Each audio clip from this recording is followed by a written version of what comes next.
Sistas, Bonafide. Sistas, Bonafide. Sistas, Bonafide. I got my sister and me. Hey, Sistas Bonafide family. We hope you guys are all doing well. Thank you for joining us. If you're joining us for the first time, thank you. And thank you for our returning watchers. We really appreciate it. Today, we are going to be talking about an incident that happened in Brooklyn, New York on 36th Street.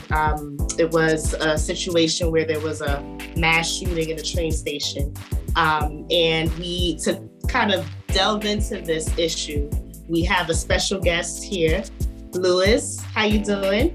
How you doing, everyone? Thank you for having me. For those of you who don't know what happened, I can delve into it a little bit more. Was it last Tuesday? I'll insert the actual date in the video, but it was on a Tuesday morning where regular civilians, they were riding the train in Brooklyn to go, to work. It's about like maybe 8:20, 8:30 a.m. in the morning.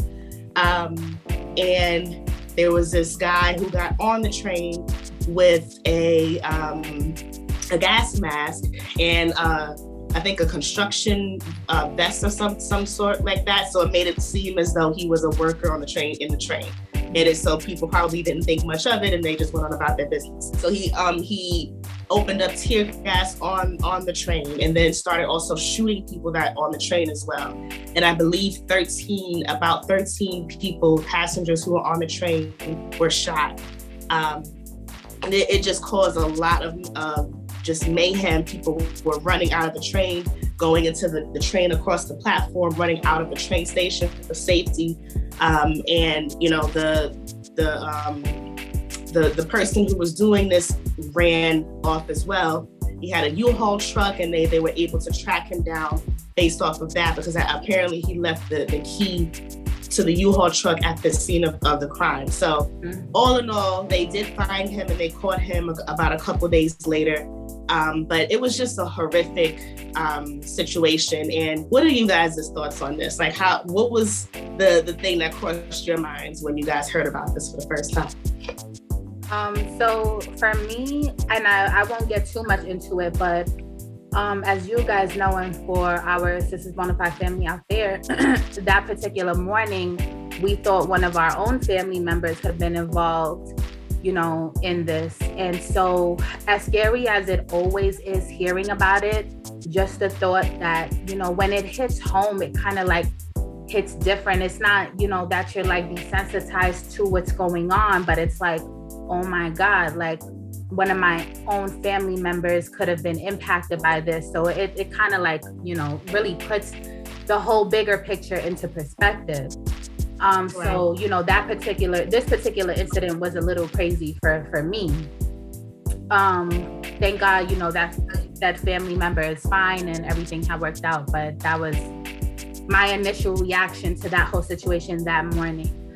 The other thing is that, you naturally think about the fact that something as normal as taking the train to work or school, you really can't. It's like you really feel like you can't do anything anymore. Like you're literally unsafe everywhere. And then when it comes to the point where it's starting to impact the things you need to do to survive, like make a living or go to school, so for you to have a future, just like that, your whole future could be ripped from you, So it's just crazy. There's a lot of thoughts that go on, and you think about, this was I think he was like 62, correct me if I'm wrong. This was an older man. Yes. And it's like, we know after reading and them finding him that I think he was like a part of the mental health system, and, clearly didn't receive much help because he was roaming the streets, so it's like, which is a whole, to me, bigger part of this issue. We know that a lot of these incidents are coming from people suffering from mental illness. And we know from being on the train as New Yorkers and Brooklynites, like, you go on the train, every other 5 minutes, you're seeing either a homeless person or somebody battling mental illness. which is a huge problem. So it's like, you think about like, what are we actually doing? It's crazy, bro. What you think? What do you think? Well, I think it's just New York City in general. We saw this during the pandemic. Yep. As you know, when COVID hit and they let, for whatever reason, for safety protocol or whatever other reason, they let all the people out of mental facilities. They closed down a lot of mental facilities, and a lot of people got freed from the prison system. This was the outcome of it, with no backup plan for them. You threw them right out of the frying pan into the fire, you know. In hindsight, it this does fall on somebody like Bill de Blasio, because he was the mayor during the time. Right. And it's a lot of work for Eric Adams to clean up, but it also goes to show you that a lot of people's tax dollars are not getting spent properly in the city, particularly a city that's so expensive. It shouldn't be this dangerous. Oh, right. The responsibility to keep our cities and our streets safe is on the civilians, and that's not who it should be on. Like we of course, we all have a moral responsibility to make sure that our environments are safe. But like, what are the people who are in power enforcing to make sure that the people who are just trying to live their lives and go about their business, what's being in place for them, for us to be safe at the end of the day? We can do but so much, because if we then defend ourselves against, certain people, then we're in the wrong. And it's just like, well, what are we supposed to do? Just to kind of switch gears a bit, to talk about, we all are from Brooklyn.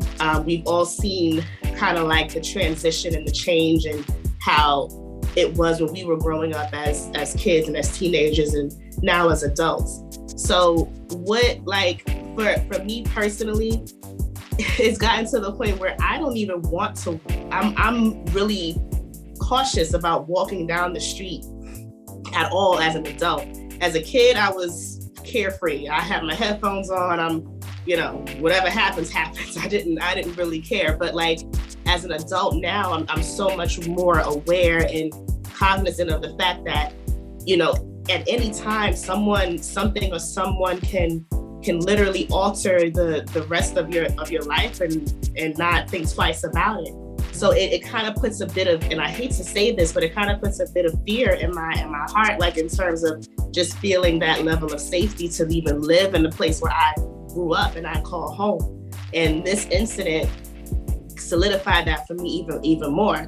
Being that you guys also grew up in this great New York City and Brooklyn specifically, what do you guys think about that? So I feel like I definitely hear everything you're saying. Like, I've never been more cautious and more afraid to just do normal day-to-day things. And I think it just brings on such a level of anxiety, like, and then like, for me, it kind of really makes you have to think twice about the way that you move, because I think about, when I'm walking outside, and clearly everywhere I go, my daughter's with me. So, you think about, like, I'm not a person that's naturally like afraid of things. I'm just not, or people. I've never seen so often left and right, especially on public transportation, so many things happening. I mean, I've had my share of experiences beforehand, but it's way too crazy. Mm-hmm. It's way too consistent, rather. So then in turn, that brings on another point where it's like, do you live your life? Because then you say, if you spend all of your time thinking like this, what kind of life am I going to have? Right. Every little thing I do, I'm worried about, like, am I gonna put myself in danger? Or my daughter. And then I think about, oh my God, what would I do? What is she gonna do if I have to? And it's just to the point that I'm literally prepping her, even if we're getting in a taxi. And I tell her, if mommy gotta do something where I have to defend us, this is what you're gonna do. You're gonna grab my phone, you let me do what I need to do. She already knows how to get to emergency calls, family members' phone numbers, I tell her, if I'm ever in a position where I have to, I tell her straight up, like, if I get knocked out or in a position where I can't protect you, this is what you need to do. Something as simple as going in a taxi to get to my destination. It's crazy. It's crazy. It's crazy.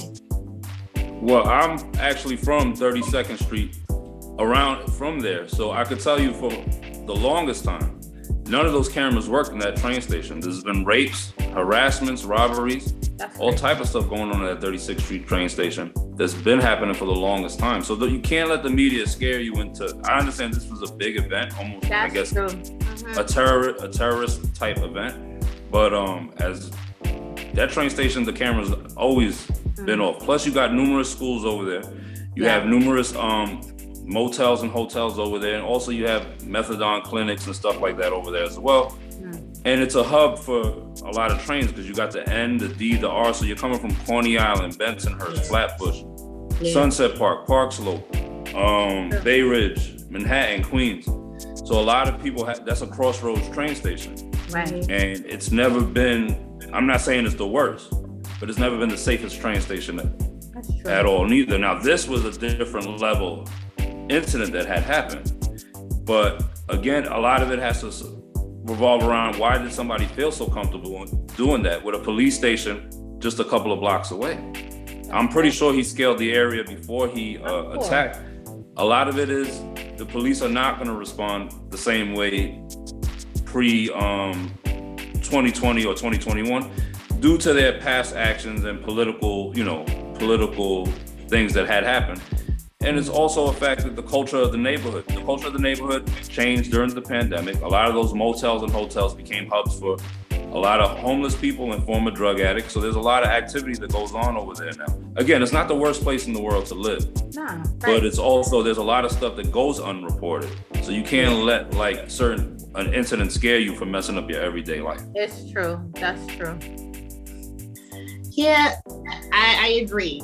But just to challenge you a bit and to play devil's advocate, this is not necessarily of the magnitude of this incident. Yes, it was huge, but the types of incidents like this is not isolated. Like there's so many other different incidents that are happening across New York City. Every single day, there's something new that comes about, whether it's a slashing, whether it's somebody being pushed into the train station, into the tracks, or even on just on, I saw an incident, I think Steph, you sent it to me on the bus. Somebody, an older man was getting beat on by a guy out here in the Bronx. So it's just, yes, I get that. Like you can't necessarily let one incident stop you from living your life and whatnot, but it gets a little tricky when it's not isolated, when it's always something else going on. To me, it intensifies it a bit because it's not just this one solo incident, and it's just all over the place. So I think that for me is what causes the fear. The higher ups and the people in power can't keep putting the responsibility on civilians. Like they knew, like you said, like they knew that those cameras weren't working. So why didn't they fix them? What was the cause of that? It's like the thing is not, to me, it's about being proactive instead of reactive. A lot of these higher ups and the people in power, they're reactive. It's just one of those situations where I just feel like, yes, this was a horrible situation, but as a whole, like New York City just got to get it together. But we also have to stop being reactive too. We don't want to hold people accountable. We live in a huge city, and with internet access and all this stuff, you live in a city where everyone knows everyone in some way, shape, or form. That's true. And no one wants to sit there and I'm not saying they should. I'm not advocating for snitching, or I'm not advocating against no snitching, whatever they want to say. But the fact of the matter is, you got a lot of people out here who are doing a lot of damage to innocent people, to children and to women and older ladies. I mean, these guys could come on your social media, call you guys queens and how they'll take care of you. But if they see you getting harassed on the train, they're not going to defend you. And this is the problem as a community. And this is every community. This is not pointing the finger at one particular community. Mm-hmm. We are very reactive. We're not going to put ourselves in danger to help someone. And that's been an issue for the longest time. And this is why this stuff like this has been going on the train. And now it's gotten worse because you have a lot of people who are drug addicts. You have a lot of homeless people. You have a lot of mentally disturbed people that have nowhere else to go but the train. And they tend to act out there because people could talk on how tough they are, but when it's time to really be tough, you let these people run wild and they will attack an older person. They'll attack an innocent person in the process, and nobody wants to get involved. I mean, it's not even isolated to New York. If you think about it, last year, a woman got raped in a Philadelphia train station and people just recorded it. Last year, on I want to say the 4 or the 2 train, an old lady got stomped out by this grown man bigger than me, and nobody did anything to help her. So it's us as a community, and I'm saying the community as everyone, as a citizen of New York City, that is also just as reactive as the politicians, because nobody wants to tell on somebody. And I get it. It's a lifestyle. It is what it is. To me, it's a dysfunctional lifestyle. But at the same time, I'm not advocating for it, because I'm not somebody who would run. I'm not an advocate for running for the police neither. But we can't say, hey, where's the police? And we don't want to police our own communities. Yeah, there's no accountability. No, I agree. To your point earlier too, like, and I'm not gonna spend too much time on it, but I hear what you're saying in terms of like, it's about the fact that not necessarily about not letting it stop you from living your life, but the fact that so many things are going undocumented and reported. It's just about that it's more consistently in the media, and opposed to not knowing and then just going on, and how, like I've said, these things are constantly going unreported. It is a little weird to see it so consistently on the news now, because it's like, where was all of this before? It's not new. It's just that it's being documented, or somebody's quick to take out the phone, like Lewis mentioned. And I'm glad that you brought that up, Lou, because one of Ebonai's someone we went to high school with, he had put up his story on his Instagram story, and he basically, like, as a male, and I wanted, you kind of just touched on it. He said, I can't believe, like, just from a man's perspective, that nobody would do anything. Like, this man literally got to walk out of that train station. So at what point do you stop being a bystander? At what point do you get involved? At what point do you potentially sacrifice your health or your life for the greater cause? Like, what do you actually do? And I'm not gonna lie, and initially you think so everybody just runs. Like, at the point that the gun stopped going off, this dude just walks out. Not only did they run, they ran to the train. They didn't even run out of the train station. They ran to the train across from them. Right. So it goes to show you people's mentality. People have a hive mind, like ants. They'll follow the thing. And if nobody's willing to step up, another person's not going to be willing to step up. I could even put myself in that situation. Exactly. I don't know what I would have done in that situation. Exactly. But at the same time, we'll go and say, hey, if that was me, it would be a different situation. Yeah. But you saw a guy with a gas mask on, and you guys, nobody thought to react like, hey, something's not right here. That's exactly that. And that's another problem, just being desensitized as New Yorkers. Like, let's be real, gunshots could be going off 2 blocks away and we don't run. It's just like, it's just so normal, and that is so dysfunctional and toxic that it's not even funny. Ebony knows a story recently that my parents told that happened when I was a kid, about a guy that, got into a shootout with the police, and, the older folks stuck up for this man. And he put children, I was there, he put children's lives in danger. I was a child myself at the time. Wow. And they stuck up for him. Yeah. So that's part of that toxic culture that got passed on into thinking that stuff it's part of some tradition of being a man or being part of that neighborhood, is that you have to act like that. That's like some rite of passage for a lot of people. I don't understand it, and I don't think none of us do, because I think we kind of moved away from that mindset. But at the same time, that's a rite of passage for a lot of people, to act crazy or to be tough with people who tend to be weaker than you. Right. And then it's very easy for it to get put on the mental health aspect, like this person suffered with mental illness or, disability. Like, all right, that plays a part, but then what are we actually doing to fix the problem? You have to hold people accountable. 110%. For sure. Yeah, exactly. But then I'm thinking too, just to go back to my point about fear. And when I saw that video, it was a video that was posted when the gunman was actually in between the train cars, and he was put, I guess about to unleash the gas and start shooting. The people, I don't know I can't say it was fear. I don't know what it was, but they were literally standing there watching him do this. So I'm just like, was it fear that prevented them from either running away or like saying, you're not coming through here. Like we gonna stand together and try to fight you down. And we're not gonna allow you to come in here and do this on this car. That's not gonna happen. So I'm just gonna keep it 100%. I don't know how I would have reacted either. I agree with you, Lou. I don't know. Me personally, I don't know if I would have froze. I don't know if I would have ran away. I can't say because I wasn't in that position. But by the same token, it's just like, I asked myself, does fear play a role in this? And yes, it's about holding people accountable and do what you have to do. But sometimes people are afraid. There are people that that just are afraid to stand up for not only themselves, but for people around them. And not to say that they don't want to, but it's just the point of just being, out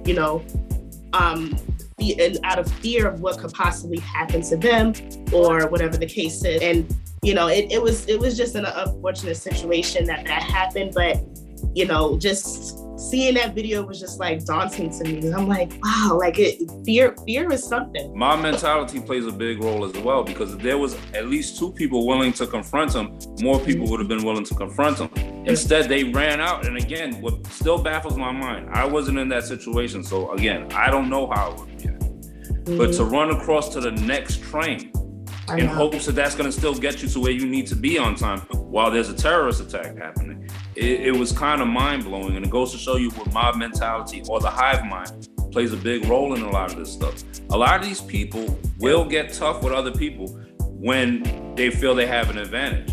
Once they feel their back is against the wall, they will do things like that. This is the culture that we've been brought up in. Yeah. And this is what we know. To see something like that and to run across to the next train while people are laying there on the floor shot or injured, it goes to show you mob mentality goes a long way. And fear and shock will put you in a situation where you'll freeze.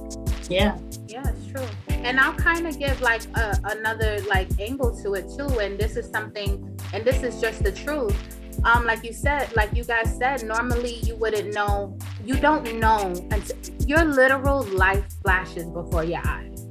You think about the fact that you might not survive it. You think about, I'm sure that moment, like I'm not going to get home to my parents or my children, or, there's so many different factors. And I'll tell you what, I've always been a person it's very hard for me to stand back and watch something bad happen to somebody else.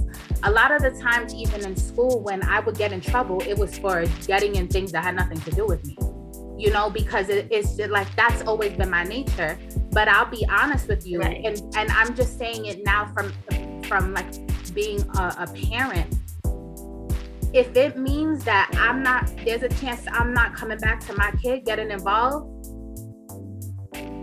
I would think twice about getting involved. And that's, it's so many different factors. One of the biggest things, like Lou mentioned, is the fact that people just fall in line. It's crazy. And then, like Lou said, running into the other train, what does that do? And like Eb said, I think it is fear, because what is going into the next train gonna do? It's not getting you out of the train station where you're free.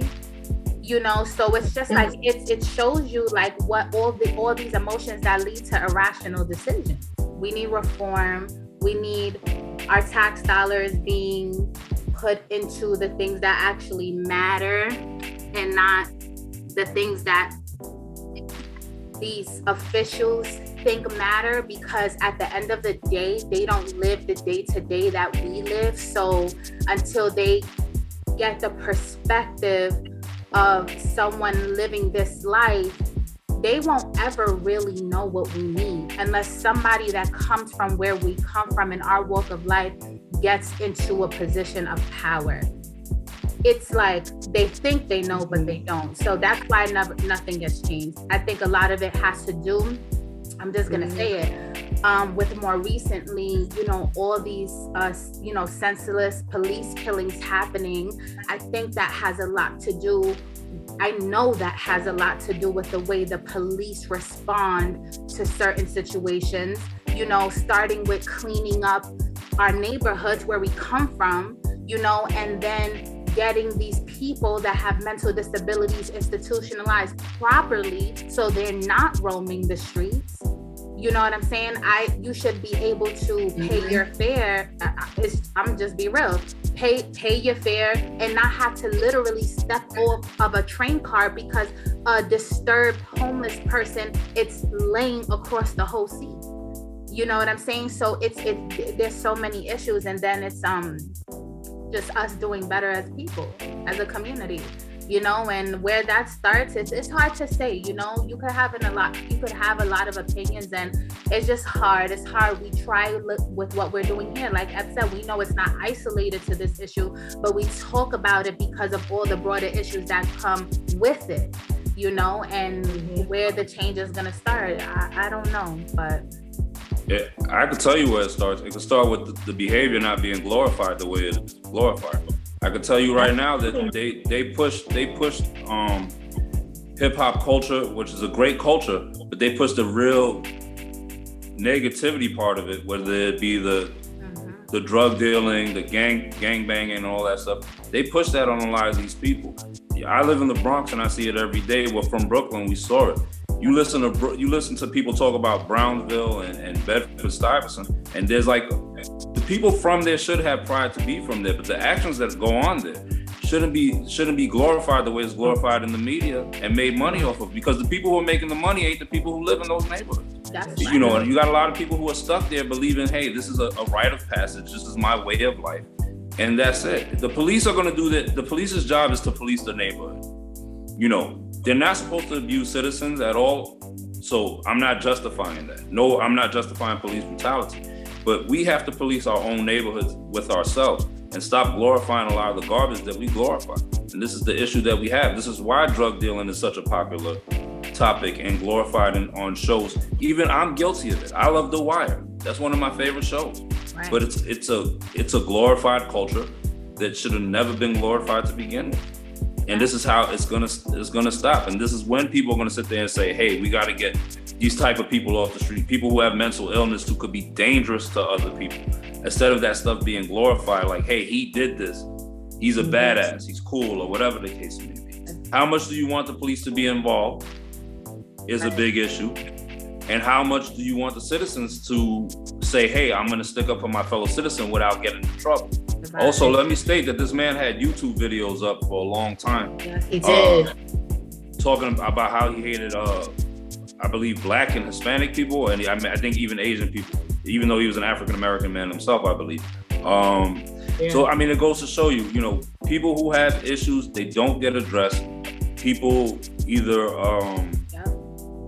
harbor them, like, they nurture those issues, or they glorify them, and this is the outcome.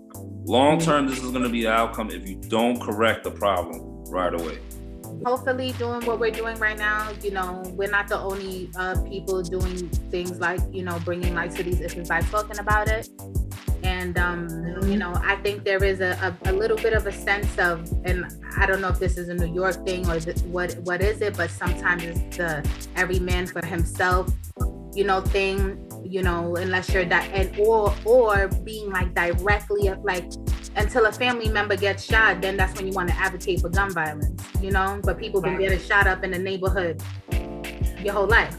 Or people who are getting shot that are in doing stupidness, getting shot, and then having their moms and grandmas go on News 12 talking about their Nino shot with voodoo candles outside with their fifth grade picture with their 45-year-old men. I mean, this is ridiculous. This has been going on for way too long, and you know, it's been glorified. And unfortunately, this is what happens when it gets glorified. People with mental illnesses slip through the cracks. No one pays attention to what's going on, and they allow them to roam free. This, my personal opinion, this is a lot of the backlash of what Bill de Blasio did in order to stay good on the political side of people who vote Democrat. And he ended up messing up a lot of people, because a lot of these people that he let out with mental illnesses need help, need medicine. Yeah.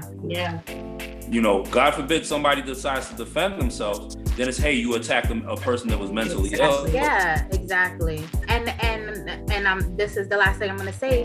The guy that did this incident said to Mayor Eric Adams that he is a victim of the mental health system. You know, so it's like, it's true. And where do these people with mental health issues usually end up? They usually end up in inner cities or inner city areas where it's already a dysfunctional culture, and then they have to deal with it. So they have to become accustomed to this lifestyle, and it's viewed as normal, which it shouldn't be. I'm gonna tell you ladies this, and it is gonna be what it's gonna be.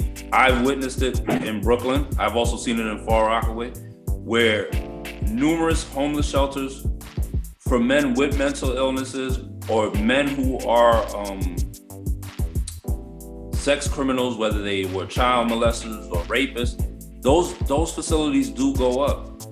And again, it's always the more marginalized communities that are getting the bad end of this stick. They already have enough to deal with, but now you're adding to it.